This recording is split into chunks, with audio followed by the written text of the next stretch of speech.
बिस्मिल्लाहिर्रहमानिर्रहीम। अस्सलाम वालेकुम स्टूडेंट्स। आज हम रिव्यू एक्सरसाइज करेंगे रिव्यू 3। ये रिव्यू 3 है 4 लेसन्स का, 9 यूनिट 9, 10, 11 और 12 का। ठीक है, यानी 4 लेसन्स का रिव्यू है और ये रिव्यू एक्सरसाइज है। सबसे पहले हम देखते हैं oral communication skills. Oral communication skills में एक्टिविटी है conduct a debate in groups, यानी ग्रुप्स में एक बहस मुबाहिसा कंडक्ट करवाएं। और arguing whether teachers role can be replaced by robots, कि क्या जो टीचर का रोल है, जो टीचर है वो रोबोट्स के साथ बदले जा सकते हैं। तो ये देखते हैं। अच्छा, इसमें आप ग्रुप डिस्कशन कर सकते हैं अपने फ्रेंड्स के साथ और टॉपिक है whether teachers role can be replaced by robots. तो यहाँ पे मैं थोड़ा सजेस्ट करूँगी कि teachers can not be replaced by robots because there teachers are human beings and they have emotions, feelings, and so robots are basically machine and they're not replaced by teachers.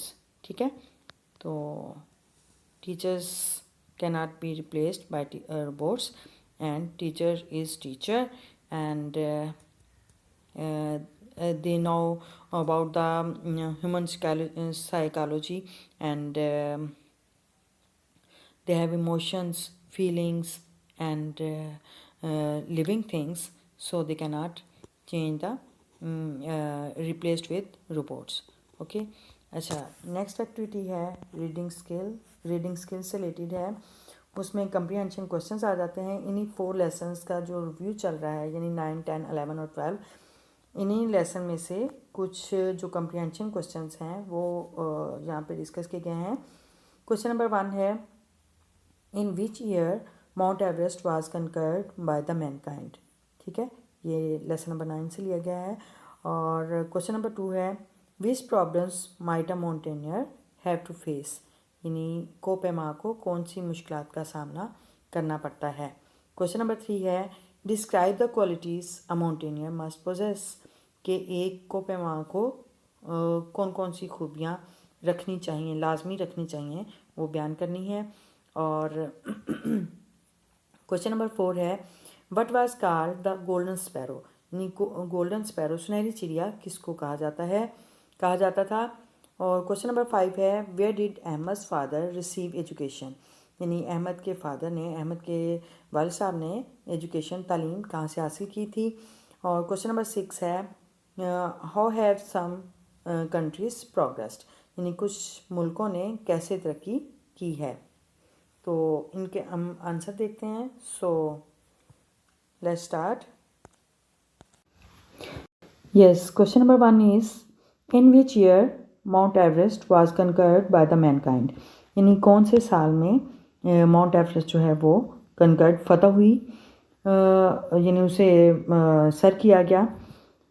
To answer this question is, in 1953 1953 में Mount Everest was conquered by the mankind, यानी इंसानों ने mount Everest को 1953 में sir किया। ठीक है, आप देख रहे होंगे क्वेश्चन के अंदर ही उसका आंसर होता है। ये देखिए, क्वेश्चन है इन विच ईयर, किस साल में माउंट एवरेस्ट को सर किया गया। तो आपने इन विच ईयर सिर्फ उसका आंसर करना है और बाकी सारी की सारी जो सेम वर्डिंग है वैसे की वैसे रखनी है। ठीक है, इन 1953 और बाकी सारा करेंगे mount Everest was conquered by the mankind. ठीक है, तो सिर्फ हमने वही इन विच ईयर वो बता दिया और बाकी सारा सेंटेंस जो है सेम रखा है। अच्छा, क्वेश्चन नंबर 2 है, which problems might a mountaineer have to face, यानी कौन से मसाइल जो हैं वो एक कोपेमा सामना करता है सामना करने पड़ते हैं उसे। तो इसका आंसर है, a mountaineer might have to face bad weather, unexpected storms and rushing winds. ठीक है, यानी एक कोपेमा को ख़राब मौसम और गैर मुतवक्के तूफ़ान और तेज़ चलती हवाओं का सामना करना पड़ता है। ठीक है, तो ये इसका आंसर है, a mountaineer might have to face bad weather, unexpected storms and rushing winds. Okay. अच्छा, क्वेश्चन नंबर 3 है, describe the qualities a mountaineer must possess, यानी एक कोपेमा को जो उसमें जो खूबियाँ होनी चाहिए वो क्या हैं वो बयान करनी है। तो a mountaineer must have the education and training to handle the equipment and tools while climbing. Patience, bravery and courage also have the plus points. ठीक है, यानी एक जो कोपेमा है उसको उसके पास इतनी तालीम और तरबियत होनी चाहिए कि वो चढ़ने के दौरान हथियारों के साथ या जो उसके आलात और औजार वगैरह होते हैं उनको हैंडल करना आसानी से हैंडल कर सके। और सब्र, बहादुरी और हौसला ये उसके प्लस पॉइंट होंगे, यानी ज़्यादा एक नुमायाँ खूबियाँ होंगी। ठीक है, तो इसका आंसर ये होगा mountaineer must have education and training to handle the equipment and tools while climbing. Patience, bravery and courage also have the plus points. Question number 4 है what was called the golden sparrow, यानी किसे golden sparrow कहा जाता था। तो इसका answer है सब continent was called the golden sparrow for its natural resources, यानी बड़े सगीर को इसके जो कुदरती वसाइल की वजह से इसको सुनहरी चिड़िया कहा जाता था। Subcontinent was called the golden sparrow for its natural resources. Question number 5 is where did Ahmed's father receive education, यानी अहमद के फादर ने तालीम कहाँ से हासिल की थी। To answer this question is Ahmed's father received education from agriculture university Faisalabad, यानी अहमद के वालिद साहब ने ज़रई यूनिवर्सिटी फैसलाबाद से तालीम हासिल की थी। अच्छा, क्वेश्चन नंबर 6 है how have some countries progressed, यानी कुछ मुल्कों ने कैसे तरक्की की। तो इसका आंसर है some countries have progressed because they have researched and gave proper education and training to their farmers, यानी कुछ मुल्कों ने इसलिए ऐसे तरक्की की कि क्योंकि उन्होंने तहकीक की और उन्होंने मुनासिब तालीम और तरबियत अपने किसानों को दी। ठीक है, तो इस वजह से उन्होंने तरक्की की। यह हमारे जो यूनिट 9 से यूनिट 12 तक जो लेसन थे उनके क्वेश्चन आंसर कम्प्रीहेंशन क्वेश्चन थे। और नेक्स्ट हम देखते हैं क्या एक्टिविटी है रीडिंग स्किल में। सो लेट्स स्टार्ट। यस, ये नेक्स्ट बी पार्ट है। Read the passage and answer the given questions, यानी ये एक पैसेज दिया हुआ है उसको हमने रीड आउट करना है और उसके जो कम्प्रीहेंशन क्वेश्चंस हो गए उनके हमने आंसर करना है। ठीक है, तो फर्स्ट ऑफ ऑल हम रीड आउट करते हैं। I feel to be one of the blessed persons, मैं अपने आप को खुशकिस्मत इंसानों में से समझता हूँ। हु अटेन, जो हासिल करते हैं। व्हाट दे ड्रीम्ड ऑफ, जो कि उन्होंने ख्वाब देखे। ठीक है, मैं अपने आप को खुशकिस्मत समझता हूँ कि जो ख्वाब देखते हैं और वो हासिल कर लेते हैं। अटेन का मतलब हासिल करना होता है और ड्रीम्ड ऑफ ख्वाब देखना। अच्छा, दो अगरचे I never dreamed of touching the sky lines, अगरचे मैं आसमान को छूने वाले ख्वाब नहीं देखता, यानी इतने बुलंद ख्वाब नहीं देखता। But the sensation of seeing your dreams, लेकिन अपने ख्वाबों को देखने का एहसास, टर्निंग इनटू रियलिटी, हकीकत में बदलते हुए। बेस्टो यू आपको अता करता है विद अ फीलिंग, इस एहसास के साथ, that you have actually reach the top, कि आप हकीकतन बुलंदी पर पहुंच चुके हैं। ठीक है, दोबारा से देखते हैं इसको कि अगरचे मैं आसमान को छू लेने वाले ख्वाब या बुलंदी वाले ख्वाब नहीं देखता, लेकिन मैं ख्वाब देखने का एहसास जिसको हकीकत में बदलते हुए मैं देखूं, वो अता करता है ये एहसास कि आप हकीकतन बुलंदी पर पहुंच चुके हैं, दरअसल बुलंदी पर पहुंच चुके हैं। अच्छा, लाइक मैनी अदर केस, दूसरे बहुत से बच्चों की तरह, I was inspired my teachers, मैं अपने उस्तादों से बहुत मुतासिर होता था। आई वाज इंस्पायर्ड, मैं मुतासिर होता था। एंड स्पेसिफ़िकली, और ख़ुसूसी तौर पर, द लव एंड रिस्पेक्ट, मोहब्बत और इज़्ज़त, दे गोट फ्राम देयर स्टूडेंट्स, जो कि वो अपने तलबा से हासिल करते थे। एंड देयर पेरेंट्स, और उनके वालिदैन से। Become a part of their unforgettable memories, तो वो कभी ना भूलने वाली यादाश्तों का एक हिस्सा बन गया। यानी मैं अपने असातिज़ा से बहुत मुतासिर था और उनकी वो मखसूस जो उनकी ख़ास तौर पर जो उनकी मोहब्बत और इज़्ज़त है वो जो उन्होंने तालिब इल्मों और उनके वालिदैन से समेटी या हासिल की, वो एक ना भूलने वाली यादाश्त का हिस्सा बन गया है। It always made me determined to be a teacher. यह हमेशा मुझे एक टीचर बनने की तरफ मुझे पुख्ता करते थे। और the reason to select the subject of English, English का मज़मून मुंतखब करने की वजह एज़ माई मेजर, यानी बड़े बुनियादी मज़मून मुंतखब करने की वजह वाज आल्सो दैट ये थी कि इट इज़ अ सब्जेक्ट कि ये वो सब्जेक्ट है taught at almost all levels, जो कि सब सतह पर पढ़ाया जाता है। ठीक है, तकरीबन ऑलमोस्ट ऑल लेवल्स, तकरीबन हर सतह पर पढ़ाया जाता है। आफ्टर कंप्लीटिंग माई स्टडीज़, अपनी पढ़ाई मुकम्मल करने के बाद I join the profession of teaching. मैंने टीचिंग के प्रोफेशन को, टीचिंग के पेशे को इंतखाब किया, पेशे का इंतखाब किया। दस my first dream partially came true. इस तरह माई फर्स्ट ड्रीम, मेरा पहला ख्वाब, पार्शली जुज़वी तौर पर, केम ट्रू, सच साबित हुआ। इस तरह मेरा पहला ख्वाब जुज़वी तौर पर, यानी इसका कुछ हिस्सा सच साबित हुआ। एंड अदर स्टेप, एक दूसरा कदम, was to gain the respect, इज़्ज़त हासिल करना था ऑफ द स्टूडेंट्स, तालिब इल्मों की। And that was not as easy as I thought, जो कि इतना आसान ना था जितना कि मैं सोचता था। टू अटेन इट, इसे हासिल करने के लिए, I had to train myself, मैंने अपने आप की तरबियत की थी, ट्रेन किया था अपने आप को फॉर टीचिंग इफ़ेक्टिवली, के मौसर तौर पर पढ़ाने के लिए। यानी मैंने अपने आप को यानी टीचिंग जो मेथड है उसको बेहतर बनाया, उसको मौसर तौर पर पढ़ाने के लिए अपने आप को ट्रेन किया, अपने आप को तरबियत दी। आई नेवर थॉट, मैं कभी नहीं सोचता that would be patient with the Foley of others. That would be patient, के सब्र करना होगा। मैंने कभी नहीं सोचा था कि मुझे सब्र करना होगा विद द फॉलिस, बेवकूफ़ियों के साथ, ऑफ अदर्स, दूसरों की, यानी दूसरों की बेवकूफ़ियों पर सब्र करना होगा। बट एज़ अ टीचर, लेकिन बतौर उस्ताद, इट्स द फर्स्ट क्वालिटी, ये एक पहली खूबी है, आई डिवेलप, जो कि मैंने डिवेलप की, यानी इर्तिका उसको अपनाया। ठीक है, यानी मैं कभी नहीं सोचता था कि मुझे दूसरों की बेवकूफ़ियों या पागलपन पर सब्र करना होगा, और बतौर टीचर ये पहली खूबी थी जो मैंने अपनाई, यानी अपने आप को बासबर बनाया।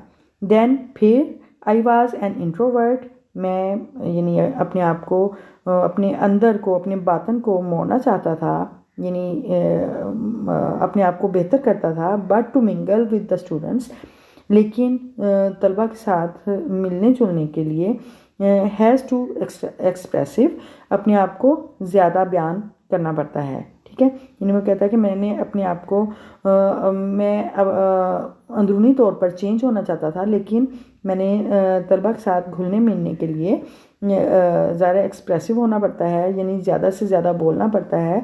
तो मैंने अपने आप को चेंज किया। Giving the answer of their unending list of questions, उनके बहुत सारे सवालात के जवाबात देते हुए, has improved my communicative skills, मैंने अपनी जो कम्युनिकेटिव स्किल्स है, यानी मवासलाती जो राब्ते की जो महारत है, वो उसमें बेहतरी लाई। मैंने कम्युनिकेशन स्किल को, यानी स्पीकिंग स्किल को बेहतर किया।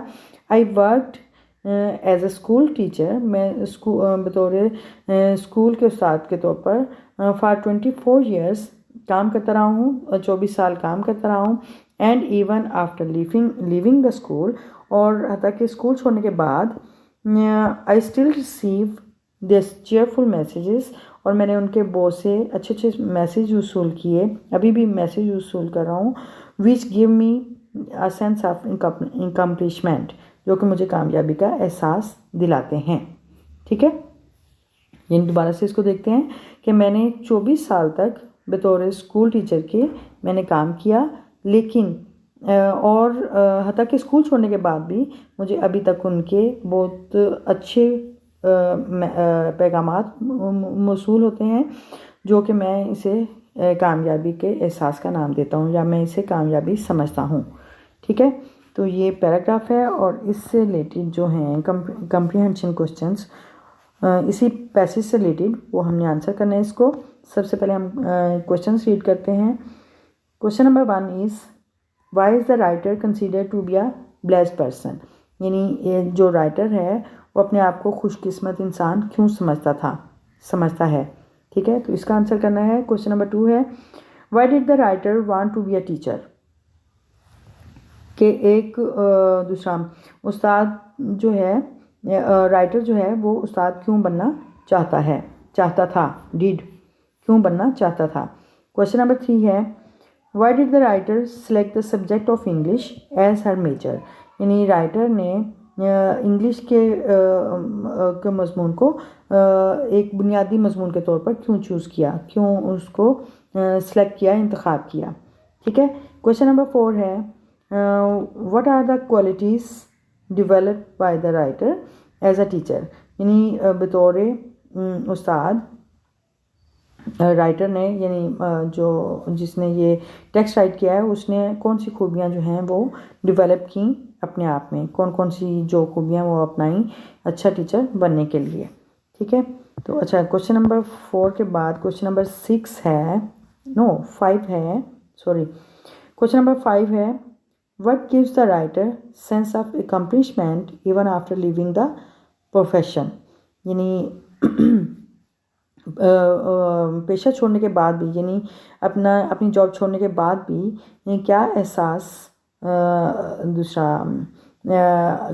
क्या चीज़ उनको कामयाबी का एहसास देती थी, यानी टीचर राइटर को किस चीज़ का कामयाबी का एहसास कैसे होता था। अच्छा क्वेश्चन नंबर 6 है suggest a suitable and interesting title of the paragraph, ये जो हमने पैसेज अभी रीड आउट किया है उसके लिए एक सूटेबल और एक दिलचस्प, यानी मुनासिब और दिलचस्प जो टाइटल है, उन्वान है, वो तजवीज़ करना है। वो आप इसको रीड आउट करके ब्रेनस्टॉर्मिंग कर सकते हैं और उसके उन्वानात राइट कर सकते हैं। ठीक है, तो आपने एक उन्वान भी यानी टाइटल उसको देना है। तो इसके देखते हैं question answers. So let's start. Yes, question number 1 है पैसेज से रिलेटेड ये क्वेश्चन आंसर्स हैं। Question number 1 is why is the writer consider to be a blessed person, यानी राइटर अपने आप को खुशकिस्मत आदमी क्यों तस्वुर करता था, क्यों समझता है। To answer this question is the writer consider to be a blessed person because he attend everything which he dreamed of, क्योंकि राइटर जो है वो अपने आप को खुशकिस्मत इंसान इसलिए समझता था क्योंकि उसने हर चीज़ हासिल की जिसका उसने ख्वाब देखा। ठीक है, क्योंकि वो टीचर बनना चाहता था और जो मोहब्बत और इज़्ज़त है तालिब इल्मों और वालिदैन से वो समेटना चाहता था, और वो दोनों चीज़ें इसकी पूरी हुई, इसलिए वो अपने आप को खुशकिस्मत इंसान समझता था। अच्छा क्वेश्चन नंबर 2 है why did the writer want to be a teacher, यानी राइटर जो है वो टीचर बनना क्यों चाहता था। Because he was inspired by his teachers, क्योंकि वो अपने इसातिज़ा से मुतासिर था। And the love and respect which the students and their parents give him, जो वो उसके मोहब्बत और एहतराम तालिब इल्मों और उनके वालिदैन ने उन्हें दी, इन टीचर्स को दी। दैट्स वाई, यही वजह है he wanted to become a teacher, कि वो टीचर बनना चाहता था। ठीक है, अच्छा क्वेश्चन नंबर 3 है why did the writer select the subject of English as her major, यानी कि राइटर ने इंग्लिश को बतौर बुनियादी सब्जेक्ट, बुनियादी मजमून के तौर पर क्यों चूज़ किया, क्यों इंतखाब किया। To answer this question is the writer select the subject of English as her major because the subject of English is taught at almost all levels, यानी राइटर ने इंग्लिश का सब्जेक्ट बतौर बुनियादी सब्जेक्ट के तौर पर इंतखाब किया क्योंकि इंग्लिश का मजमून तकरीबन हर सतह पर पढ़ाया जाता है। अच्छा question number 4 is What are the qualities developed by the writer as a teacher? यानी कौन सी खसूसियात जो हैं वो राइटर ने बतौर टीचर अपने आप में अपनाई, ठीक है। तो इसका आंसर है the writer develop the qualities as a teacher. जो खसूसियात बतौर टीचर राइटर ने अपनाई वो क्या थी? टू टीच इफ़ेक्टिवली, यानी मौसर तरीके पर पढ़ाना, मौसर तौर पर पढ़ाना। है पेशेंस, सब्र रखना। मिंगल विद स्टूडेंट्स, और तालिब इल्मों के साथ घुलना मिलना। एंड कम्युनिकेशन स्किल्स, और दूसरा राब्ते की महारतें पैदा करना, ठीक है। यानी ये जो 4 खूबियाँ हैं ये उसने राइटर ने बतौर टीचर अपने आप में अपनाई। कौन कौन सी? To teach effectively, have patience, mingle with the students, and communication skills. अच्छा, question number 5 is what gives the writer a sense of accomplishment even after leaving the profession? यानी क्या चीज़ कामयाबी का क्या एहसास था हत्ता कि पेशा छोड़ने के बाद भी, जॉब छोड़ने के बाद भी कामयाबी का क्या एहसास था जो राइटर को होता था? तो इसका है even after living the profession, ताकि पेशा छोड़ने के बाद the writer receives cheerful messages of the students which gives the sense of accomplishment for her. यानी पेशा छोड़ने के बाद भी, जॉब छोड़ने के बाद भी राइटर जो है वो टीचर जो था उसे बहुत अच्छे मैसेजेस और पैगामात मौसूल होते थे तलबा की तरफ से जो उसे कामयाबी का एहसास देते थे, ठीक है। अच्छा, नेक्स्ट है, last question is suggest suitable and interesting title of the paragraph. यानी ये जो पैराग्राफ हमने रीड आउट किया था उसका कोई सूटेबल, मुनासिब और दिलचस्प टाइटल जो है वो इसे दें। तो इसका ज़ाहिर है हर कोई यानी ब्रेन स्टॉर्मिंग से इसके मुख्तलिफ उन्वानात हो सकते हैं। तो यहाँ पे I will suggest the title when dream becomes reality, ठीक है। या फिर ऐसे भी हो सकता है व्हेन ड्रीम बिकम्स ट्रू, जब ख्वाब सच होते हैं या ख्वाब हकीकत का रूप धारते हैं। तो ये इसका टाइटल होगा। और आज हमने रिव्यू एक्सरसाइज का दूसरा इसका ओरल कम्युनिकेशन स्किल्स और रीडिंग स्किल्स का पार्ट वो हमने देखा है। और इंशाल्लाह tomorrow will be see the vocabulary and grammar part. And from this video, if you have learned something useful from this video, please like, comment and share. And अच्छा सा comment कर दें, लाइक कर दिया करें। और अगर आप इस चैनल पे न्यू हैं तो please subscribe my channel and don't forget to press the bell icon button so that you will never miss a new notification of new lesson. Okay, remember means your prayer. See you soon in the next video. Till then, Allah Hafiz.